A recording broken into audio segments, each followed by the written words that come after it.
Eza ya koyinda. Nini eza ya koyinda? Balobi bana ya partout dans le monde. Bana ya Congo central. Bana ya Congo mobimba. Chaîne eza kaka moko. Wasala TV. Banda makambo stage. Première fois bamema 4 camions ya okitisa ba graveur. Tout le monde stage on va tonga ngoti. Baté papa gouverneur. Le message de Rogota ba mati na stage ya dama eza kota ba mati lokwa batungo ba telema. Ba telema na ba bis. Ba konjina biso ya mboka. Bangonde bayebi sekele ya stade po etongama. Bambongo ebele déjà l'état si atangala. Basu balupango wango nyonso basomba na ba chinois. Biso tozelela kaka stade evide poto banda makambo. Nga pour naza musala wana etongama. Sima ya mabanga ya biso tuto sepela po eloko ya biso ya Congo central. Jamais mboka ezanga stade pour succès ya mboka. Ezale makate mboka fo ezala na stade pour succès ya mboka nga tolex ezala ngui. Tout ba play. Melomba ba panya beto na ba fumu beto ya Matadi awa toke la Congo central. Ça mona kima mos. Ba sadi la beto ba jeune. Po beto ba jeune façon te me vondi là. Donc nous avons ndaka sam na stade. Buba stade ya met tunga mave. Stade tena kutala. Les beto teke zola il façon. Mon mameso et puis façon teke zola akewi. Kana ba me poser. Kima mos beto peto ba kusa kewi. Mbas da stade message na mecha. Ya me changer. Tout c'est pour la stade pourquoi tous en esika au kende se distraire. Matondo mingi ya munu mpangi Virgin Sakala et puis matondo na batme baka dilwe wa kutala beto partout na Mikila Putu na Congo partout ben les matondo mingi. Tokena ko remarquer na kata mbanza ya Matadi beto ke vona dara na stade V. Stade ya Matadi eme kuma na au quartier. Alors a beto ke na palace Toboula un peu moins du solo fioti il y a stade parce que Constant on marque on a kizunga beto ya Matadi na Congo central toboula un peu moins du solo fioti concernant visite na kata Matadi mais où ça là est-ce que il y a que samba bon ça stade samba construire stade ou bien il y a que na okaka samu à mettre en niga stade après qui me reste à la marquer quoi niveau parce que il y a eu plusieurs personnes ba ina lutaka awa na kata kizunga mbanda ya Matadi. Ça maman mettre la stade tiki lumbu abubu ya bagesa la kaofe matondo mingi na munu mpangi kimbuta papi kimbuta na munu mpangi gelutete et puis na munu mpangi Virgin Sakala ina kena ku baka ba divisible. Un grand merci Diaka na ba pango sur talaka beto ko encourager beto en tout cas matondo mingi merci Diaka na Blanchard Wasala ani vanda footballeur na Tama. Maintenant, il y a mon pangui Idriss qui me fout mon lion. Et puis, maintenant, il y a battu ce qu'on a la bête. Mais ça me botte plus dans le lion Mbala depuis France. Autrement dit, le nom Mbala. Et puis, il y a Didier Mboyo. Mais ça me botte dans Guigicha. Autrement dit, Guy Servos depuis Paris. Je te salue.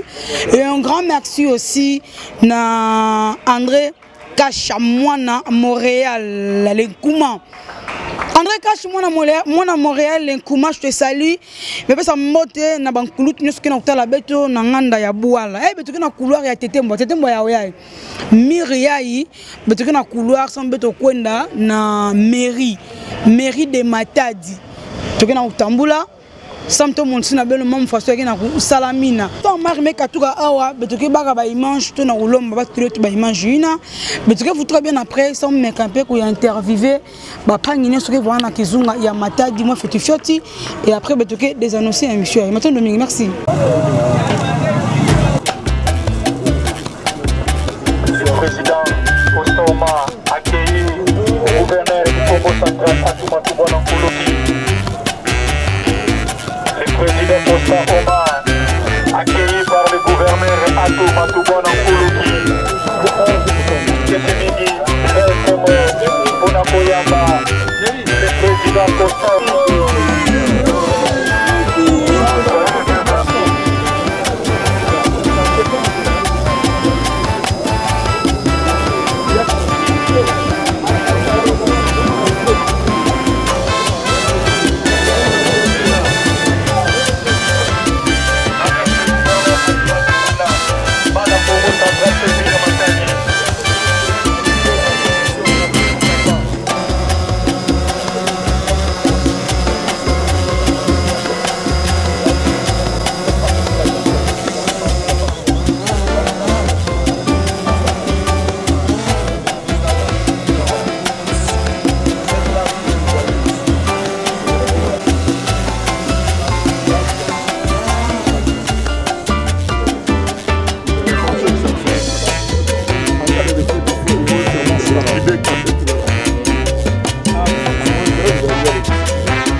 Le soleil part d'ouvrir.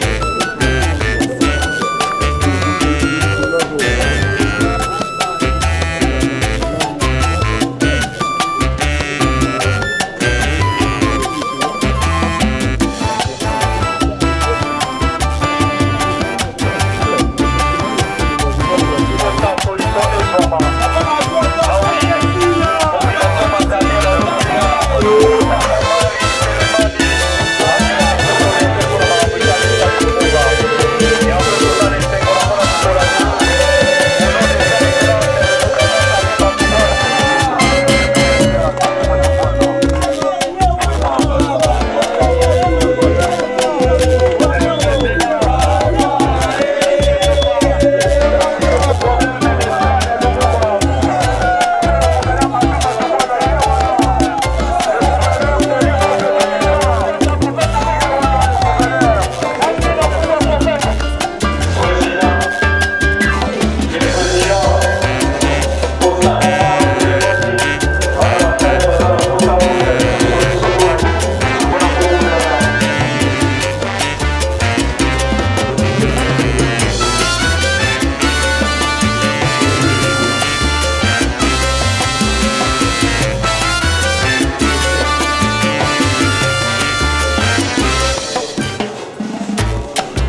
Excellence, Monsieur le gouverneur de la province du Congo central,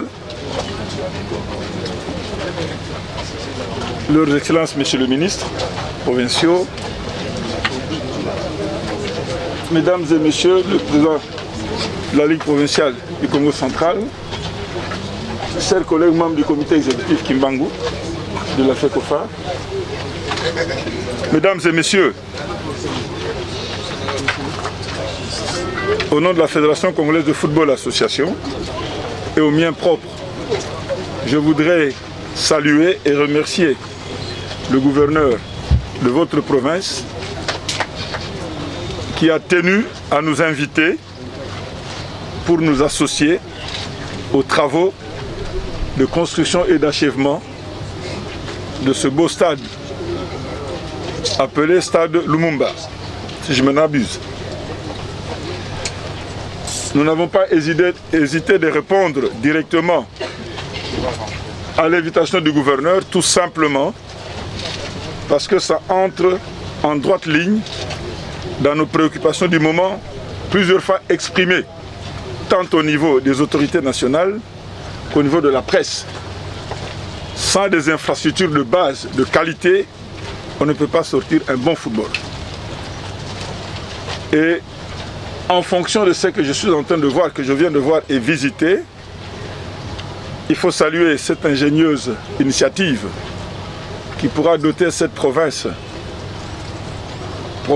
sportive des installations à même d'asseoir le développement du football du Congo central, que dis-je, permettre aussi à la fédération, à la Ligue nationale de faire jouer sur ce terrain des matchs importants sur le plan national et même international. Je vous ai dit à titre exemplatif tout à l'heure en off, nous avons le match de juin des éliminatoires de la Coupe du Monde. Nous devons rencontrer la Tanzanie. Faute de satisfaction à des conditions du Stade des Martyrs, aujourd'hui le Stade des Martyrs ne peut plus accueillir les matchs internationaux. Donc nous allons jouer ce match à Lubumbashi, dans le stade privé de Tout-Puissant Mazembe. Et si ce genre d'initiative se développait à travers toutes nos provinces, nous pensons que nous aurons moins de difficultés pour pouvoir délocaliser nos matchs des équipes nationales vers des stades, des provinces qui permettront aussi à nos populations de voir en leur sein évoluer leurs équipes nationales, tous sexes confondus. C'est pour cela que je remercie très sincèrement le gouverneur pour nous avoir invités et nous nous engageons à être son avocat auprès des autorités nationales pour que des moyens d'assistance financière soient débloqués pour permettre d'amener à bon port, de finaliser dans le meilleur délai ce projet qui est un projet assez intéressant. Non seulement pour les équipes mais plus pour la jeunesse. Parce que c'est la jeunesse qui pratique le football. C'est celle-là qui aspire, au lieu de chercher à devenir des chargeurs au port, au lieu de chercher à devenir de je ne sais quoi, ils pourront mieux avoir un stade correct et développer leurs aptitudes sportives et d'une manière particulière leurs aptitudes footballistiques. Cela étant dit, monsieur le gouverneur, merci infiniment et nous sommes à la disposition pour 2 ou 3 questions.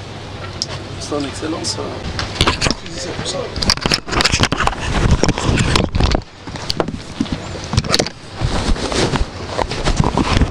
Monsieur le Président de la FECOFA, Constant Omar et cher grand frère, au nom de toute la population du Congo central et au nom de tous les sportifs du Congo central, je tiens à vous remercier vivement pour avoir répondu à notre invitation. Dans l'esprit managérial qui nous caractérise, nous avons estimé nécessaire de vous approcher au-delà de toutes les considérations que vous veniez à Matadi en tant que patron du football dans notre pays, de venir vous rendre compte, nous rendre à l'évidence de cette infrastructure qui est en construction. Une fois que cette infrastructure sera achevée, ça va rentrer dans votre bilan, Monsieur le Président. vous êtes un fervent défenseur du football dans notre pays, en Afrique et même à travers le monde. Nous le savons, peut-être que d'autres ne le savent pas, nous l'affirmons ici. Et vous voir aujourd'hui à Matadi, venir vous imprégner de l'état actuel du chantier du Stade Lumumba, pour nous c'est un motif de fierté. Et toute la jeunesse vous restera reconnaissante parce que ce n'est pas facile de vous déplacer de Kinshasa. Vous êtes toujours entre deux voyages. Mais la grâce divine a fait que en cette période, en ce jour ici, que vous soyez disponible et que vous êtes venu nous visiter. Nous espérons qu'avec votre accompagnement, votre appui, le Congo central, principalement Matadi, va bénéficier de tout votre soutien sous différents horizons, dans différents milieux, pour que le football, ce sport roi, tant adulé par la population au Congo central, puisse produire d'autres nouveaux talents, comme par le passé, le Kidumu, le Mandiango et que sais-je encore.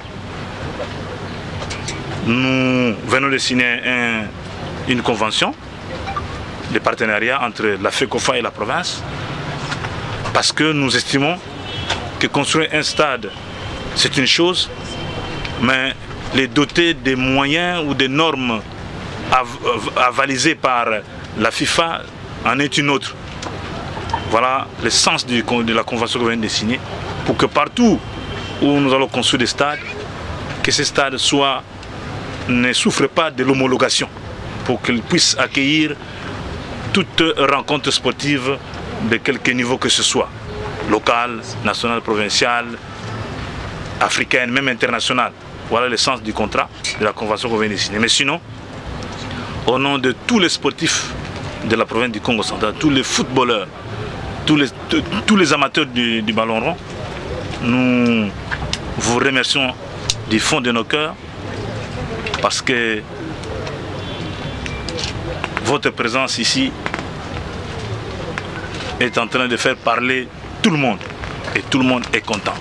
Voilà le sens que nous pouvons donner à votre séjour ici. Vous avez vu, vous avez visité les stades, vous êtes entré dans les souterrains, vous avez vu tous les compartiments avec les explications techniques, avec les observations que venez de faire aussi à notre équipe.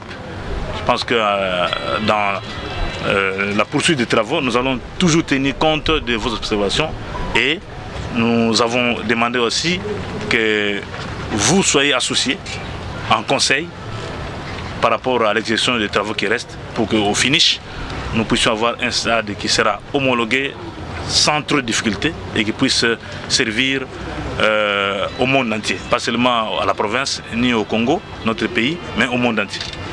Voilà, Monsieur le Président, les petits mots que je tenais à placer. Je vous remercie. Merci beaucoup. Cette visite que vous avez effectuée au stade Lumumba, longtemps attendu par la population. Voilà. Je l'ai dit à demi-mot ici. Peut-être que vous ne m'avez pas bien saisi. Votre question est hautement pertinente. Je ne suis pas venu en touriste. Je suis venu voir des visus. Je pense que vous avez suivi mon émission sur Canal+.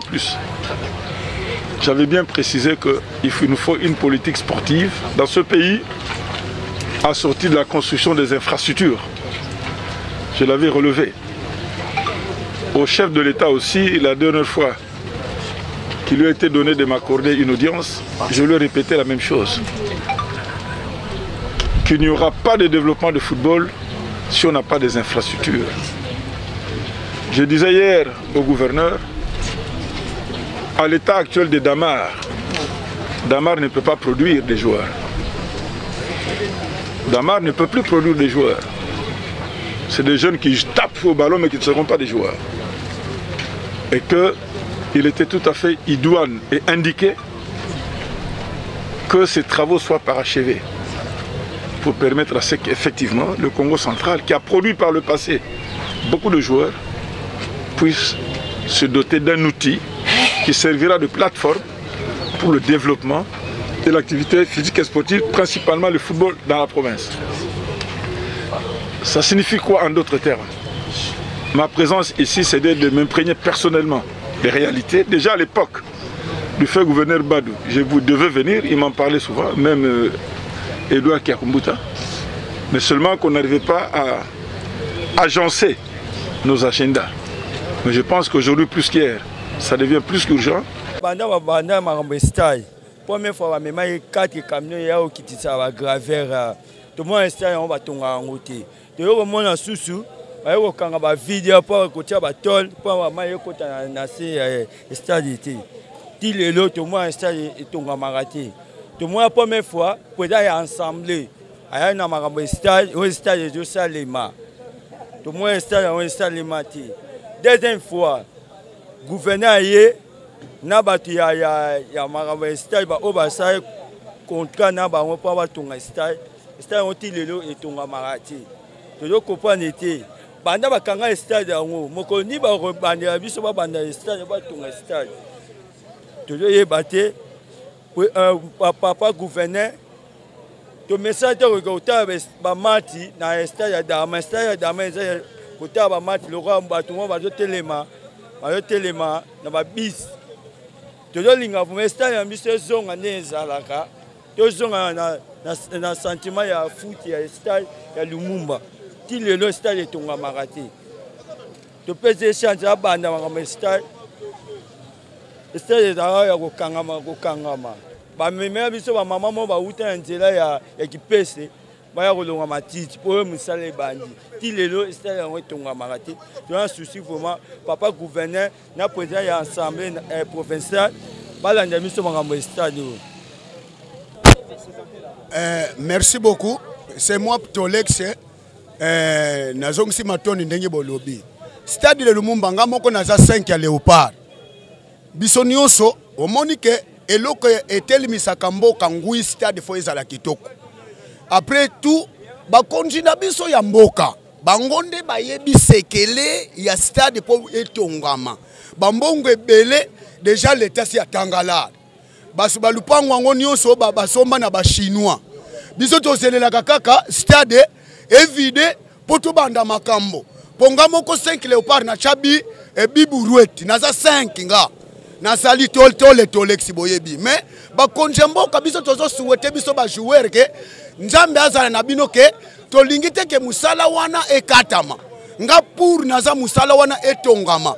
Sima ya mabanga ya biso tuto sepela po eloko ya biso ya Congo Central jamais mboka ezanga stade po succès ya mboka ezale makate mboka fo ezala na stade po succès ya mboka ngatolex ezala ngui po batu nyonso bateka mboka te mais ko complication ya bino batu na leta bino moko ba mi complica na sana makambo ebele ya koloba te nga susi na nga mboka na biso ezala développer stade ezala etongama kitoko bamona ke mboka ekomisu mikili ke batu bazongisi mémoire en temps po ezali soulagement ya mboka yangoka na lobi pedicure ezala ko mosime tuba est-ce que mke mwana matadi parce que na matadi vana ke le ndinga beto mekuma neti kuzimbana ya kutuba dingala toke banzenza ve toke bana matadi ya mona kutuba play melomba ba panya beto na bafumu beto ya matadi awa toke la Congo Central ça mona kima mosi basadi la beto ba jeune po beto ba jeune façon te me vondi lawa ton roza vondaka sam na stade buba stade ya metunga mave stade tena kutala le beto teke zola ifaso mona meso et puis façon teke zola ke oui kana ba me poser kima mosi beto peto bakusa ke oui mbasi da stade mesani na mecha ya méchanzé mais jusqu'à boubou teke bana matadi ah ya ke salabe to passe po ki matete bana salabe to bien ke loisir na kata stade même mumo simula kutuba mu vanda na kwe mukuna kwe na vwandaka mwana vwandaka kana match kele wapi ba meza ba ke wi kwe ina papa dideke kuza vwanda mutanka moyen vwanda vana ya ke lever mais mo salabe to passe ki tala boubou stade me bikanaka play beto bana matadi to me kuma ba abandonner beto bana matadi ninde teke tuba teke na kima kutuba de la kele samu bansaka beto nyonso vondaka na kata stade buba stade teke vonda na KCV mais stade meka banda kuvutuka penya na mosi et puis na malembe to mutu eke sadi sa stade to anisa ba ke oui élection meka kuiza nyonso teke voter yandi po bubwe toke na ba pique-nique fait toke kwendaka mais pique-nique abeto ya vwanda kaka ya kaka stade bubwe stade ke tungama ka ve beto bana matadi te même on stade yango ya me kumaka ni plena distraction et vwanda dia ka ve te même on beto bana matadi de ba chinois me ba ko ni place alors to ça ba velere beno mo ba fungu beno tubila beto beno zola ni na beto na kangu pour le stade na koloba boye biso to sepelaka na stade pourquoi tozana esika yo kende ku se distraire te stade banda bakanga ngoti lelo to koma komona ka ba chinois balona na bango soki matembele baliaka na bango lelo komoka malunga esala maizate tala ba biloko wana ba telemisa wana ti lelo tala ba couleur komo changer na biloko nyoma ba beton nyonso basala partout tala couleur ndenge koma to sepelaka to betela bino maboko na musala biso eloko biso to sepelaka nango lelo ça fait combien des années depuis bakanga stade hein oya ko bongisela biso stade ayeba ke azana privilège ya ko bimaka mbala soki vote ezali ya ko bima mbala na mbala banda betu mo sukutu doke tumelemba ka sa mudoke tumeyamba ka bawu betu mo doke mingi fatigué mais nécessaire doke tuna lomba kaka nzambi sunga beno penza bafumu wa province viki mabenike doke ba autorité bino fulo to doke kiani penza doke beto doke kanga bino penza doke ya province ya Congo central tuna udila mingi samu na stade samu yake tsasa doke ya ke tsaka ya beto mingi betu ke district mingi na mambo ya stade samu na vila matadi mais pesa bino doke bonne chance bino raisonner mbote penza comme ça nzambi pesa bino doke ba réflexion ya mbote bino baka solution samu na stade comme ça doke beto kangu te vona pe doke quand même doke solide na beno merci pour na solo stade tomoni esala biso passe pour so beti machine bilan to sali depuis 2011 jusqu'aujourd'hui 2021 ça fait 10 ans passés ils ont maramba soni mbala liboso to mona na monde stade ke sala 10 ans ils ont raté 10 ans ils ont belé bato belé ono chaka espoir ke ngai place na ngai ngoyo nga place na ngai suke stade seli place na ngai ngo fanda mais jusqu'aujourd'hui to mona belé même oyo ono sala kana stade ba kufi ba tuko mona place stade sélité jusqu'aujourd'hui donc ko sabiso présent assemblée oyo bazalaki ono frene makambu mesiko ba chanza to yamba et puis na stade aye ayoko yebesa biso en tout cas jusqu'au cette fois-ci en tout cas neko 6 makambo ya stade ezo sila alobi na biso makambo ebele na stade to monique en tout cas yambala au stade ezo sila mais jusqu'aujourd'hui eloko moko sali maka ezate donc to monique ba mama moko ba ko longola matiti na stade ba mama wana ba uteke swadi zamba nzangungu ba mama ba ye ba longoli zamba nyonso zalaki na kata stade stade comme propre libi peut-être ezobanda mais jusqu'aujourd'hui musala moko tozomona te odo salema ba oyo bazuta ba Kinshasa bazuta ba Boma bazuta ba Mwanda ba pasi pala ba koya parce que biso ka ba ko tuna biso tozalaka mingi la stade mais comment stade papa na maloba oyo tokolobela bango pona stade oyo esila parce que nyonso ba proposer biso na stade que en tout cas jour intel boy tozobanda date wana eleka kaka jour intel boy ezobanda date wana eleka kaka ti lelo sans suite tozomona te pona stade oyo en tout cas sala biso passe mingi suwe na biso eza ba konza mboka oyo do kamba biso en tout cas oyo constitue oyo Congo central ba bundela biso pona stade oyo parce que makambo stade oyo bandi lelo te depuis toloba la toleka la batelier jusqu'aujourd'hui musala molonga emona na kanango te pona stade oyo en tout cas to senga na bakonzi ya Congo central papa gouverneur atuma tubwana ngemo stubaki salu ke chaka fe mais pourquoi to mona ki salu ngote na stade awa boya we ko sisa biso stade fo bunda na obeta mutu pona stade oyo eza fierté na biso ya Congo central tala lo activité na stade presque makamela biso do yamba papa ya mingi ba ndo utaka participer la bakeni ba Mwanda ba Boma ba koya pona stade siki ba match do beta ma en tout cas ono sala biso bien biso do zala ka na stade to mona ka biloko wana sute stade la stade kota on dirait moi malili moko boye koma na stade mais stade za sika moko ya mouvement o pena to bono mona ka wi ba vita ba ko uta Kinshasa ba koya ba mazembe to yamba awa ba dering club bazo ko beta awa pe bazo kutana bazo polo pe na kata stade awa mais lelo stade babomene biso stade na be équipe na biso pe esala nini ekufa ekitana se ezalaka sute o nyonso bana stade beba mais tozalaka pena na souhait poste na biso eza ba ko sisa biso stade oyo parce que makambo ezongela ndenge ezalela ke muna pia mbote na Patrick Palata Guinano et puis Valérie Wassibou de Matadi sans oublier José Mvumbi na Suède un peu ça venu bambote a na kizunga Matadi stade ke vonda dia kave base ne makambo na moni mama Yoyo autrement dit maman Yolanda et puis maman Christine Mbiavanga sans oublier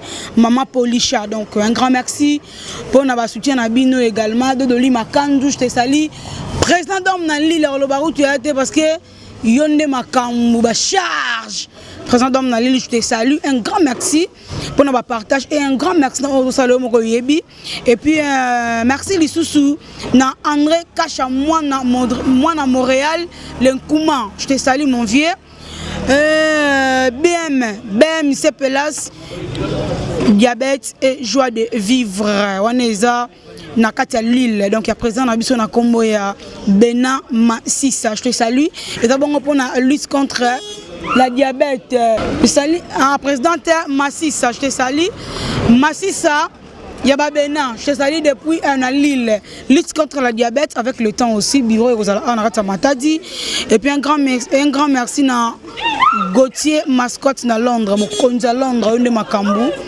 bamba utika zo bonde ba oleka et puis un grand merci na garçon sérieux de Bilbao un grand merci et puis un grand merci na Adadi Mweba na kata Louvain Mkelenge Machanti mon fils je te salue et puis un grand merci na tout gars c'est un garçon qui toko toujours bana ya tunganzola toujours na Belgique Bruxelles sans oublier mon vieux Nakombo il y a Simple Matama aujourd'hui je te salue encore mon vieux mingi na beton kulutu manzambi sebe manzambi prêtre balobi ende makambo. Merci beaucoup, hein? Vous pouvez partir, disposez-vous. Merci beaucoup, mesdames et messieurs. Et un grand merci aussi à Idriss Makengo Kimfumu. Je tiens aussi un homme événement, Papsen Mavinga, Paul Okampa et également à Fali Tipo Kibutu Kanda na Canada, Domi Kisoka. Je te salue, Molongani, maman Christine Mbiavanga. Je salue également maman Lissi Maemba. Sans oublier à mon vieux Caps Kapanga, la Malaral, c'est Kochola, c'est Kochola, Molon on est maman Bita Kisombe. L'accès de gens n'engé Constant Omari Ayaki a auto-visité. À suivre, oh tout bon mon aoyo, ma camboa, on a parlé sur la mairie de Matadi. Le reste à suivre, l'accès n'engé population, balobaki pour un commentaire ya visite à Constant Omari. Au revoir. Ezaya koyinda, nini ezaya koyinda, balobi banda ya partout dans le monde. Bana ya Congo central, bana ya Congo mobimba, chaîne ezakaka moko. Wasala TV.